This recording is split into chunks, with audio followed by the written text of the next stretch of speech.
नमस्कार, सवाल इंडिया का में आपका स्वागत है। जैसे जैसे चुनाव नजदीक आ रहे हैं, पोलिंग भी करानी शुरू कर दी है अब बहुत सारी एजेंसीज ने। और क्या कहते हैं पोल ऑफ पोल्स उत्तर प्रदेश में, ये होगा हमारा आज का कार्यक्रम। तो आइए बिल्कुल विलंब ना करें और तुरंत शुरू कर देते हैं कि अलग अलग पोल्स क्या क्या कह रहे हैं, कि कौन से पोल का क्या कहना है। तो सबसे पहले शुरू करते हैं सी वोटर के पोल से। आपको स्क्रीन पर दिखाते हैं, जैसे कि आप ये संख्या देख सकते हैं। सी वोटर का जो सर्वे है, ये एक एजेंसी है, इनके सर्वे के हिसाब से 223 से 235 भारतीय जनता पार्टी के लिए, यानी कि उनकी एक बहुमत से सरकार बन रही हो। 300 वाली बात नहीं है जैसे 2017 में थी, लेकिन सरकार बन रही है। समाजवादी पार्टी 145 और 150 या 157 की रेंज में होगा, तो एक मजबूत विपक्ष बन करके आएगा इस पोल के हिसाब से। मायावती 8 से 16 के बीच में रह जाएंगे और कांग्रेस पार्टी 3 से 7। अब आइए बात करते हैं इंडिया टीवी के सर्वे के बारे में। वो क्या कहता है, उसके आंकड़े आपके स्क्रीन पर हैं। 230 से 235, यानी ये भी बीजेपी के लिए बहुमत दिखा रहे हैं। 160 से 165 समाजवादी पार्टी के लिए, बसपा को 2 से 5 और कांग्रेस पार्टी को 3 से 7, यानी कि इन्होंने भी जो जीत का आंकड़ा है वो लगभग उतना ही बताया है बीजेपी के लिए, पर समाजवादी पार्टी पे थोड़े से ज्यादा उदार है। अब पी मार्क का एक सर्वे है जिसके हिसाब से बीजेपी जो है वो 250 पार है, 250 से 272 के बीच में आएगी। समाजवादी पार्टी 111 और 131 के बीच में आएगी। बसपा 8 से 16 और कांग्रेस पार्टी 3 से 9। और इसके अलावा एक और पोल है, पोल स्ट्रैट। ये क्या कहते हैं आपको जरा दिखा दें। 235 से 245, इनकी भी रेंज वही है। 120 से 130 समाजवादी पार्टी के लिए, 13 से 16 है बसपा के लिए और 4 से 5 कांग्रेस पार्टी के लिए। तो ये हो गया पोल स्ट्रैट का पोल। आइए अब एक विपरीत पोल पर आए। ये है पोल ऑफ पोल्स में एक ऐसा पोल जिसने एकदम उल्टा रिवर्स कर दिया है। डीबी लाइव का एक सर्वे है जिसके हिसाब से बीजेपी की सरकार नहीं बन रही। 144 से 150 के बीच में वो पार्टी सिमट जाएगी, सिंगल लार्जेस्ट ऑपोजिशन पार्टी जरूर बनेगी। लेकिन समाजवादी पार्टी 203 से 211 पा करके और 2012 में जितना उनकी संख्या थी लगभग उतना पा करके सरकार बना लेगी डीबी लाइव के हिसाब से। बसपा 12 से 20 की रेंज में ही रहेगी और कांग्रेस पार्टी को इन्होंने 19 से 27 सीट की रेंज दी है, यानी कि डबल डिजिट में ले आए हैं। बाकी सब तो सिंगल डिजिट में ही खेल रहे थे। तो ये एक पोल है डीबी लाइव का, जो कि बाकी पोल से अलग है। अब आइए वीटो का सर्वे देखते हैं, वो क्या कहता है। 240 भाजपा के लिए, 143 समाजवादी पार्टी, बसपा को 10 और कांग्रेस पार्टी को 8। ये है पोल ऑफ पोल्स वीटो का। उसके बाद इंडिया न्यूज का एक और सर्वे है। वो क्या कहता है, एक पोल स्ट्रैट था और अभी की एक और सर्वे है। ये कहता है 226 से 246 भाजपा के लिए, 144 से 160 समाजवादी पार्टी के लिए और 8 से 12 की रेंज में बसपा को रखा है और कांग्रेस को 0 से 1 के बीच में रखा है इस सर्वे ने। तो ये है अलग अलग पोल्स और वो क्या कहते हैं आपके सामने। अब आइए आपको बताते हैं कि पोल ऑफ पोल्स, इन सबको अगर आप एग्रीगेट निकाल लें तो उससे क्या आता है। तो पोल ऑफ पोल्स के हिसाब से अब तक, और इसमें हेल्थ वार्निंग देना बहुत जरूरी है भाई, अब तक के हुए पोल्स के हिसाब से, और ये जैसे जैसे और पोल आएंगे ये बदलता भी रहेगा। भाजपा 221 से 231 के बीच, सपा 147 टू 157, बसपा 7 से 13, कांग्रेस 5 टू 9। ये रेंज है पूरी आपके सामने पोल ऑफ पोल्स की, जो हमने स्क्रीन पर आपको दिखा दी। फिर से एक हेल्थ वार्निंग आप लोगों को दे दें, ये बता दें कि ये शुरुआती सर्वे या शुरुआती सर्वेक्षण जो कराती हैं एजेंसियां, उनके द्वारा ये प्राप्त किए हुए नंबर्स हैं। लगातार कराते रहते हैं तो ये भी होता है कि ये बदलता रहता है। जैसे कि यही एजेंसीज 1 महीने पहले जब करा रही थी तो ये नंबर बहुत अलग थे। जैसे बीजेपी और सपा में फासला बहुत ज्यादा था, धीरे धीरे ये फासला कम हुआ है, ये भी देखने को मिला है। तो अभी 1 महीना 10 मार्च तक, एग्जिट पोल तक, क्या ये फासला और ज्यादा कम होगा या पलट जाएगा, ये सारी चीजें हैं। और जो सबसे बड़ा सवाल है सवाल इंडिया का में, वो है कि उत्तर प्रदेश के दिल में क्या है। यूपी के दिल में क्या है, वो जो ये सर्वे पोल्स कहते हैं या वो जो हम शायद नहीं जानते, और उसका नतीजा 10 मार्च को निकलेगा। मैं स्वागत करना चाहता हूं हमारे मेहमानों का। संजय कुमार पूर्व निदेशक हैं सीएसडीएस के, महेश वर्मा नेता बीजेपी, जूही सिंह प्रवक्ता समाजवादी पार्टी, फैजान खान प्रवक्ता बीएसपी और साधना भारती प्रवक्ता कांग्रेस। सबसे पहले मैं फैजान साहब और साधना जी से शुरू करना इसलिए चाहता हूं क्योंकि सारे पोल्स ने आपको एकदम सिंगल डिजिट में रखा है, बिल्कुल मतलब वो ऐसा बैट्समैन जो कि सिंगल पे आउट होते हैं, उस तरीके से आप दोनों की पार्टियों को रखा है। तो पहले साधना जी मैं आपसे शुरू करना चाहता हूं जी। ये लड़की हूं लड़ सकती हूं कैंपेन लॉन्च हुआ, उस कैंपेन की जो चेहरा थी वही बीजेपी में चली गई, क्या ये सब कारण है जिसकी वजह से जो जितने भी लोगों ने सर्वे किया है उन्होंने कांग्रेस पार्टी की जो आकांक्षा है और जो उम्मीद है उसको अपने पोल में नहीं उतारा है? आदरणीय संकेत जी, देखिए मैं तो पहले से ये कहती आई हूँ कि भाजपा में जाति और धर्म को धंधा बनाने के सब प्रबंध हो जाते हैं और सत्ता की खुच्चन चाटने के लिए कुछ नेवलों के भी सांपों से संबंध हो जाते हैं। और मैंने ये कहा भी था, ये संबंध दिखेंगे भी आपको भारतीय जनता पार्टी में, और वही संबंध है। देखिए, राजनीतिक महत्वाकांक्षा के चलते अगर कोई किसी पार्टी में जा रहा है वो उनका डिसीजन है, उस पर हम कुछ नहीं कहना चाहते। लेकिन दूसरी बात यह कि भारतीय जनता पार्टी हमेशा महिला विरोधी रही है। कितनी महिलाओं को टिकट देंगे देख लेंगे। आज हमने 41 जो टिकट प्रत्याशियों के जारी की लिस्ट, उसमें हमने 16 महिलाओं को दी है। पहले 125 में 50 दिया था। तो हम तो लड़की हैं, लड़ सकती हैं, लड़की हूं लड़ सकती हूँ, मजदूरों, गरीबों, किसानों के साथ चुनावी मैदान में उतरेंगे। सर्वे तो देखिए 2004 में फील गुड बता रहा था, भाजपा कह रही थी फील गुड हो रहा है। उस समय मैं 10 वर्ष की थी और कांग्रेस की स्टार प्रचारक की भूमिका में भी थी मैं, और उस समय भी मैंने कहा था ये फील गुड नहीं, ये डील गुड हो रहा है। तो मैं तो यही कहूंगी कि सर्वे पर मैं नहीं जाना चाहती। सर्वे भिन्न भिन्न प्रकार के आते हैं, अलग अलग तरह के होते हैं, और सर्वे के हिसाब से ही रिजल्ट हो, ऐसा हर बार तो नहीं हुआ है, मुझे ऐसा लगता है। दूसरी चीज मैं ये कहना चाहूंगी, यूपी के अंदर आपने कहा कि किस तरह से लोग वोट देंगे और क्या सोच कर देंगे, तो मैं देखिए बताना चाहती हूँ। अभी एक गाना गाया रवि किशन जी ने, भाजपा के सांसद अभिनेता हैं, उन्होंने कहा यूपी में सबवा। अरे मैं उन्हें कहना चाहती हूँ, यूपी के बाबा राज में सबवा नहीं, यूपी के बाबा राज में सबने देखे शवबा।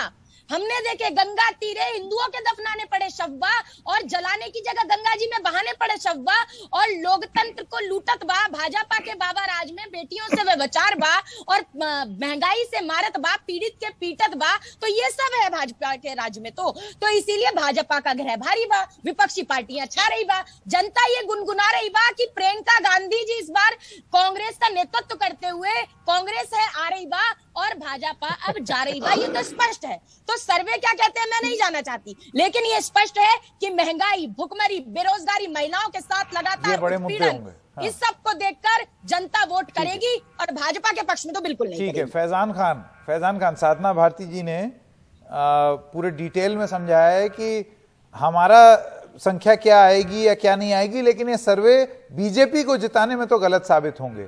लेकिन आप पर भी कोई बहुत ज्यादा मेहरबान नहीं हुए हैं ये सर्वे, आप कोई भी उठा करके देख लें। और मैं चाहूंगा, मैं गुजारिश करूंगा कि हम ये सर्वे के नंबर स्क्रीन पर रखें, हम वो सर्वे के नंबर स्क्रीन पर रखें। एक सर्वे है 8 से 16 दे रहा है, दूसरा 2 से 5, बीएसपी को एक और सर्वे फिर 8 से 16, 13 से 16, 12 से 20। जो सबसे मेहरबान सर्वे है उसके हिसाब से आपकी 20 सीटें आ रही हैं फैजान साहब। संकेत भाई, देखिए सबसे अव्वल तो बहुजन समाज पार्टी इस सर्वे के खिलाफ है। हमने ऑलरेडी याचिका भी डाल रखा है इसको लेकर। हमारे राष्ट्रीय महासचिव सतीश मिश्रा जी ने इस पे सवालिया निशान के साथ एक लिखित शिकायत भी चुनाव आयोग को कर रखी है कि ये सर्वे नहीं होता। दूसरी बात, सर्वे पे हमारा विश्वास इसलिए नहीं है क्योंकि सर्वे भारतीय जनता पार्टी की तरह ही झूठा है और ये पूरे उत्तर प्रदेश का मिजाज नहीं होता। आपने भी देखा होगा सर्वे की स्टाइल जो होता है वो 6,000-7,000 लोगों के बीच में करके, और एक तरह से ये बना दिया जाता है धारणा किसी तरह से लोगों का धारणा, बल्कि उत्तर प्रदेश आप भी जानते हैं अवध है, पश्चिम है, पूर्वांचल है, तमाम तरीके से बटा हुआ है उत्तर प्रदेश। तो सर्वे जो ये लोग करते हैं सी वोटर्स का खुद ही स्टिंग ऑपरेशन हो चुका है कि वो किस तरह से करते हैं। माननीय सतीश मिश्रा जी के पास भी बहुत सारे लोग आए कि आप कुछ हमारे लिए भी कर दीजिए तो हम आपके लिए भी सर्वे कुछ अलग से कर दें। तो हम लोग इस पे बिलीव नहीं करते क्योंकि हम उत्तर प्रदेश की जनता कौन आया सतीश चंद्र मिश्रा जी के पास? सर्वे करने वाले आए, बहुत सारे लोग आए कि आप हमारे पे अगर ध्यान दे दें तो सर्वे कुछ आपका भी बढ़ जाए। तो हम लोग क्योंकि वो सब काम करते नहीं है संकेत जी, ना हम रियलिटी पे रहते नहीं हैं। तो ये तो बड़ा गांव पे गंभीर रहते हैं। आरोप लगा रहे हैं आप। ये कह रहे हैं सर्वे करने वाले आपके पास आए, बोला पैसा दो और सीट लो। बिल्कुल बिल्कुल, आप तो इसको इसका ले सकते हैं। मतलब ये जो सर्वे में लोग दिखा रहे हैं बीजेपी को जीतते हुए या एक सर्वे में सपा को जीतते हुए, ये सब पैसा लिए हुए हैं। बिल्कुल, आपको सी वोटर्स का स्टिंग ऑपरेशन आप लोग के सामने खुद ही आ गया था कि किस तरह से वो पैसा लेकर और अपने आप को दिखाते हैं, और किस तरह से लोगों को ये गाड़ी में बैठ के ही सर्वे हो जाता है पूरा कि 6,000 लोगों से हमने पूरा कर लिया। अब आप बताइए, जिस उत्तर प्रदेश में भाजपा का गाना अभी कांग्रेस की, उन्होंने भी प्रवक्ता ने भी कहा कि यूपी में का बा, अरे यूपी में झूठ बा, जुमलेबाजी बा, क्योंकि यहाँ पे भाजपा बा। तो ये हाल है। जिस उत्तर प्रदेश में जनता त्राहिमाम की तरफ संकेत दी जा चुका है, कानून व्यवस्था ध्वस्त हो चुका है, महंगाई इस तरह से बढ़ी हुई है, रोजगार का देख रहे हैं, नौजवानों में जो आक्रोश है, किसानों में जो आक्रोश है, आप देखिए उत्तर प्रदेश का बच्चा बच्चा इस वक्त व्याकुल है। कैसे 10 मार्च को रिजल्ट आए और हम लोग मुखालफत की तरफ, उत्तर प्रदेश की जनता भारतीय जनता पार्टी को हराने के लिए इस तरह से उतारू हो चुकी है कि किसी तरह से छुटकारा नहीं है। चारों तरफ हाहाकार मचा हुआ है, लेकिन जुमलेबाजी, झूठ, ये सब आज भी भारतीय जनता पार्टी की तरफ से संकेत जी चल रही है। लेकिन युवाओं को ना रोजगार इससे मिल रहा है, ना किसानों का भला हो रहा है, ना एमएसपी आ रही है, ना महंगाई कम हो रहा है। आप इनके सारे प्रोजेक्ट उठा के देख लीजिए, कोई भी पूर्ण रूप से ये पूरा किए हो। छात्र का भी वृत्ति भी देख लीजिए आप, एक मसला, जितने भी प्रोजेक्ट ये उठाए उसे कंप्लीट करके दिखा दिए। सिर्फ अस्पतालों में आप देख लीजिए, सिर्फ कागजों पे है, जमीन पे एक बेड नहीं है कि वहां ऑक्सीजन तो दूर की बात है, वहां पे बेड अवेलेबल नहीं है कि अगर इस त्राहिमाम में, ओमिक्रॉन के त्राहिमाम में अगर बेड की जरूरत पड़ जाए तो हम सबने जिस तरह से देखा पिछली बार कोरोना में हाल, वो हाल होने वाला है। हाईकोर्ट जहां पे कह चुका ऑलरेडी कि स्वास्थ्य सेवा उत्तर प्रदेश का राम भरोसे है। कोरोना में मरने वालों के लिए नरसंहार के बराबर जो है तुलना की गई। ये हम नहीं कह रहे हैं कि हम विपक्ष में हम बोल रहे हैं, हाईकोर्ट ने कह रखा है। महिलाओं के साथ उत्पीड़न आपने देखा, हाथरस कांड आपने देखा, गोरखपुर में व्यापारियों का हाल देखा, इसके बाद भी ये कहते हैं जुमलेबाजी का मतलब हद पार कर दिया इन लोगों ने। अब बहुजन समाज पार्टी, संकेत भाई आपसे रिक्वेस्ट है मेरा, आप ग्राउंड रियलिटी पे जब पहुंचेंगे, टिकट का बंटवारा से लेकर जिस तरह से हमने किया, आपने भी देखा तू मैं किस तरह भारतीय जनता पार्टी और समाज। चलिए देखिए, मैंने इसीलिए शो की शुरुआत में, क्योंकि ये जो ओपिनियन पोल्स हैं, ये पोल बहुत ज्यादा उदार नहीं है कांग्रेस और बीएसपी की तरफ। इस वजह से कम इस कार्यक्रम में पूरा सम्मान देते हुए शुरुआत आप दोनों से की, उसके बाद आप भी अपनी बात रखिएगा। लेकिन इससे पहले कि हम सपा और भाजपा के पास जाएं, संजय कुमार जी मैं आपके पास आना चाहता हूं, और इससे पहले कि आप सेफोलॉजी करें और हमें बताएं कि क्या जमीनी हकीकत है, कास्ट कैलकुलेशन जो है वो इस बार किसके साथ रहेगी और किसके खिलाफ रहेगी, ये जो पोल्स की विश्वसनीयता पर जो सवाल उठता है, और उसके बाद भी पोल्स की तरफ ही लोग मुंह ताकते हैं कि देखें जरा क्या दिया है, ये आप इसको किस तरीके से देखते हैं? अभी जैसे फैजान साहब ने बोला कि ये तो पैसा हमारे पास भी आए थे, तो विश्वसनीयता पे बहुत सवाल उठते आए, आज से नहीं जमानों से। देखिए, दो तरह की विश्वसनीयता पे सवाल है। एक तो ये बात जरूर है, जिस बात का जिक्र अभी हो रहा था कि पैसे लेकर के सर्वे किए जाते हैं। मैं नहीं मानता कि सारी एजेंसियां एक ही जैसा काम करती हैं। कुछ जरूर ऐसी एजेंसियां रही होंगी जो शायद किसी पॉलिटिकल पार्टी के लिए सर्वे करते हैं और उनके आंकड़े थोड़े बढ़ा चढ़ा के दिखाते होंगे, लेकिन कई ऐसी एजेंसियां हैं जो सचमुच अपने हिसाब से कायदे से सर्वे करने की कोशिश करते हैं। तो सारे सर्वे एजेंसी पर यह आरोप लगाना कि सब पैसे लेकर के किसी पार्टी के लिए सर्वे करते हैं और किसी खास पार्टी की सीटों को, जिस पार्टी से वो पैसा लेते हैं उस पार्टी की सीटों को बढ़ा चढ़ा के दिखाते हैं, तो सब पे यह आरोप लगाना शायद मुझे लगता है कि जल्दबाजी है, नासमझी होगी। लेकिन हाँ, कुछ एजेंसी ऐसा करती होंगी, मैं ये मानता हूं। दूसरी बात, ओपिनियन पोल फेल होते हैं और इसके बाद भी उन ओपिनियन पोल पर चर्चा क्यों होती है, लोग क्यों देखते हैं, पार्टियां क्यों कराती हैं, टेलीविजन चैनल्स क्यों कराते हैं, इस पर मेरा एक दूसरा टेक है। ओपिनियन पोल्स फेल नहीं होते। ओपिनियन पोल क्या करता है, फेल भी होते होंगे, मैं ये नहीं कह रहा नहीं फेल होते, लेकिन उसे हम पढ़ना नहीं जानते। ओपिनियन पोल, आपने तो 2-3 बार कहा संकेत जी, हेल्थ वार्निंग, कि ये अभी के सर्वे किए हुए, यही तो हेल्थ वार्निंग है जो दर्शकों को समझना चाहिए। ये सारे ओपिनियन पोल महीने, 2 महीने, 1.5 महीने पहले चुनाव के किए गए हैं। ये आज की स्थिति बता रहा है, ये जनता का मूड उस वक्त बता रहा है जिस वक्त ये सर्वे किए गए। नहीं, पर इतनी जल्दी मूड बदल सकता है या पलट सकता है? जैसे आज और 10 मार्च के बीच में क्या एकदम काया पलट भी हो सकती है? मूड में। अब काया पलट तो बड़ा वेग वर्ड है ना। काया पलट आप किसको कहेंगे? काया पलट उसको कहेंगे कि समाजवादी पार्टी जीत गई और बीजेपी हार गई। हाँ, या क्योंकि काया ये पलट सर्वे उल्टा बता रहा या काया बिल्कुल हो सकता है। आज से लेकर के 7 मार्च तक कितना दिन है, आप गिनती कर लीजिए, पूरे 1.5 महीने बाकी हैं। रातों रात चुनाव बदल जाते हैं, एक कोई मुद्दा आएगा उसमें चुनाव बदल सकते हैं, तो बिल्कुल बदल सकता है। इसकी गुंजाइश पूरी बनी हुई रहेगी। हाँ। इतनी हाँ कि अब ये नहीं मैं कह सकता हूं कि हाँ बीएसपी, इतना काया पलट नहीं हो सकता कि बीएसपी चुनाव जीत जाए या कांग्रेस चुनाव जीत जाए। तो जब मैं कहने की कोशिश कर रहा था कि सर्वे को पढ़ने आना चाहिए, हमने अगर सुबह का अखबार उठाया और उसको उल्टा उठा लिया हाथ में और उसको पढ़ने की कोशिश करें और हम कहें कि अखबार वाले ने अखबार आज छापने में गलती कर दी। अरे भाई, हमने अखबार उल्टा हाथ में पकड़ा है, हम इसको तो ध्यान देखें कि हम अखबार को तो हम सीधा पकड़ लें। तो सर्वे को पढ़ने की कला तो सीखें कि सर्वे क्या बता रहा है। सर्वे बता रहा है आज की स्थिति क्या है। ये कभी संकेत नहीं देता कि चुनाव के दिन क्या होगा या वोट जिस दिन गिनती होगी उस दिन क्या निकलेंगे, क्योंकि अभी तो पूरे 7 चरण के चुनाव बाकी हैं। सही बात है। और बहुत कुछ पलट सकता है, बहुत कुछ बदल सकता है। महेश वर्मा जी और जूही सिंह, पहले जूही सिंह जी मैं आपके पास आना चाहता हूं।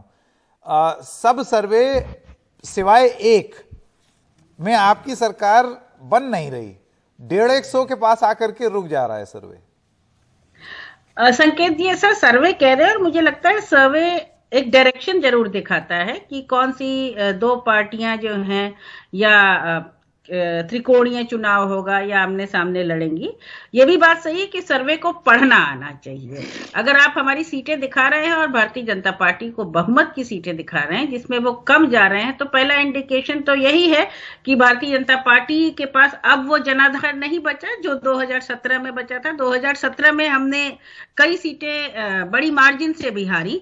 तो जो सीटें हमें जीतती हुई दिखाई जा रही हैं, भारतीय जनता पार्टी को जीतती हुई दिखाई जा रही हैं, इनमें क्या परसेंटेज होगा, क्या ये हम अपनी भी आकलन कर रहे हैं। अगर कोई कमी हो तो उसको हम कैसे दूर करें। दूसरी बात, इस चुनाव में मैंने ये बात जरूर देखी है कि वोटर बहुत शांत है। उसको ये बताने का कोई शौक नहीं है कि वो समाजवादी पार्टी को वोट देगा कि भारतीय जनता पार्टी को वोट देगा। एक क्वेश्चनर होता है और परेशान भी है। एक अगर आप जाएं तो सरकार के प्रति उसकी संवेदनहीनता के प्रति, उसके लैक ऑफ पॉलिसीज के प्रति एक गुस्सा है। बेरोजगारी बढ़ रही है, महंगाई हर जगह दिख रही है, महिलाएं सुरक्षित नहीं हैं। 2 साल से हम सब कोरोना काल में विभिन्न कठिनाइयां झेल रहे हैं।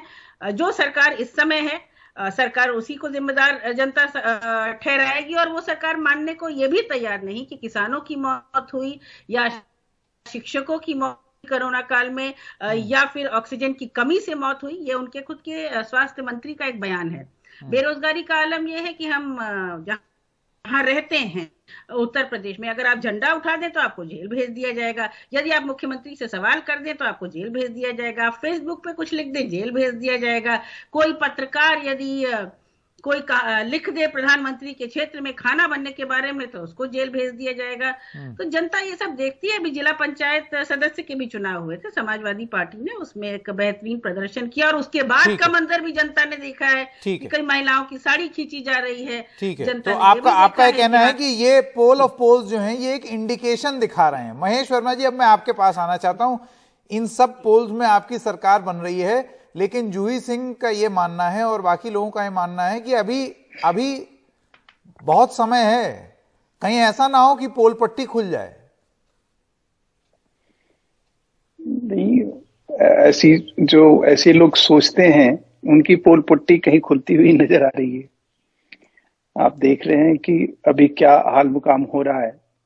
और मैं तो आज देखा कि आप वो अभय शर्मा की मिमिक्री के बाद जो आज दूसरी दफे में आपको इतने अच्छे तरीके से हंसते हुए देखा, जब हमारी कांग्रेस की मित्रा ने जो है क्रंदन गान के रूप में मिमिक्री आपको सुनाया तो आपकी हंसी फूटी, तो अच्छा लगा। मैं आपकी बात पे भी हंस रहा हूं। कुछ कुछ अच्छा उन्होंने मनोरंजन किया आपके लिए, तो अच्छी बात है।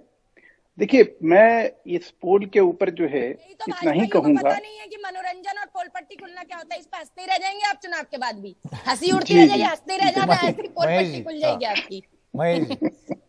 जी, तो मैं ये कहना चाह रहा था कि देखिए, मैं पोल से दिगर एक बात कहना चाहूंगा कि जो जमीनी हकीकत है, लॉजिकल जो बात है, वो सब सामने दिख रहा है। आज सपा परिवार की पुत्रवधू जो है बीजेपी का दामन क्यों थाम रही है? आज वो प्रियंका मौर्य जो है कांग्रेस की जो रोल मॉडल थी, लड़की हूं लड़ सकती हूं, वो आखिर क्यों बीजेपी का दामन पकड़ रही है? 2 हफ्ते पहले मौर्य जी बीजेपी छोड़ के क्यों चले गए? उनके साथ 2 और मंत्री क्यों चले गए? इतने सारे विधायक क्यों चले गए? अब देखिए आपकी एक बात पे और तमाम बातें हैं। बिल्कुल, अगर आप मुझे थोड़ा सा धीरज के साथ सुन लेंगे तो मैं उसका भी जवाब दूंगा। हाँ, आप जवाब दे दें। और ये जनता उनसे पूछेगी, ये जनता उनसे पूछेगी कि मौर्य जी 5 साल तक अपने वर्ग, अपने समाज, अपने लोगों के लिए आपने क्या किया? जिस बीजेपी ने आपको सम्मान दिया उसके लिए आपने क्या किया? तो आज ये सवाल आप जिन जिन लोगों को ले रहे हैं वहां भी जनता पूछेगी कि जिस पार्टी में आप थे वहां से आप छोड़ के बीजेपी क्यों चले गए? प्रियंका मौर्य को, हाँ तो वही है ना, आज की डेट में जिन्होंने ये चीज, जो जिनको मान सम्मान मिला, जिनको कोई पद प्रतिष्ठा मिली, जिनको कुछ मौका था कुछ करने का, उन्होंने तो कुछ नहीं किया। अच्छा, अब रही बात संजय जी की, अब संजय जी की बात पे आ जाइए। जो संजय जी ने कहा कि काया पलट, मुझे तो ऐसा लगा जब वो बोल रहे थे तो मेरे मन में एक बात आई कि ऐसा ना हो कि चुनाव आयोग की तरह कोई चीज संजय जी डिक्टेट कर दे यहाँ पे। लेकिन मैं ये जरूर कहूंगा कि काया पलट की बात, और खुद वो कह रहे हैं कि ये जितने भी पोल हुए हैं वो 1.5 महीने पहले, उस समय किसान आंदोलन था, उस समय कोरोना का बहुत बड़ा बवाल था। अब ये सब चीजों के बीच में भी अगर हमें इतना अच्छा कहीं सर्वे, तो आपका कहना है अब ये और ऊपर भी हो सकता है? अभी और ऊपर नहीं, हम 325 प्लस में जाएंगे। श्रीमान चलिए, मेरा ये चलिए आप, मेरे पास समय खत्म हो गया, पर एक बार फिर से बस इतना ही बोलना चाहते हैं। आप सब लोगों का बहुत बहुत धन्यवाद। एक सिर्फ बात रिपीट यही करना चाहते हैं कि ये जो ओपिनियन पोल्स हैं ये अभी की जो स्थिति है उस पर आधारित, अभी के किए हुए ओपिनियन पोल। और ओपिनियन पोल में एक जो सबसे बड़ी बात ये होती है कि जो सर्वे किया गया है उसमें सर्वे जिन लोगों से सवाल पूछे गए हैं उन लोगों ने सच बोला है, क्योंकि अगर वो सच ना बोल रहे हो तो भी ये ओपिनियन पोल गलत हो सकता है। क्या इन ओपिनियन पोल में और एग्जिट पोल में और जो असली नतीजे आएंगे उसमें फर्क होगा? हम देखेंगे। एक छोटे से ब्रेक के लिए रुक रहे हैं, अभी हाजिर होते हैं।